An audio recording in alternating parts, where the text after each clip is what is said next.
Korang tengok binatang ni. Dari atas, rupa dia cantik gila macam perhiasan emas, berusolik mahal atau bulu pelepah yang berkilat. Tapi jangan tertipu. Kalau korang pusing bahagian bawah dia, korang akan jumpa mimpi ngeri yang tersembunyi. Kenalkan ulat bulu Antartika, Antarctic scaleworm. Makhluk ni hidup di dasar laut Antartika yang sangat gelap dan beku.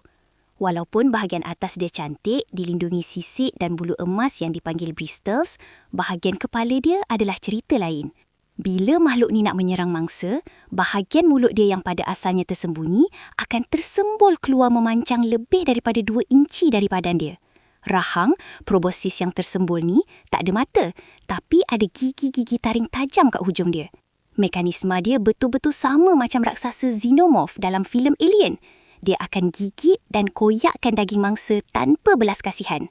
Rupa atas macam bidadari, rupa bawah macam raksasa neraka. Korang panggil binatang ni cantik ke menyeramkan? Jangan lupa like, komen dan share ya.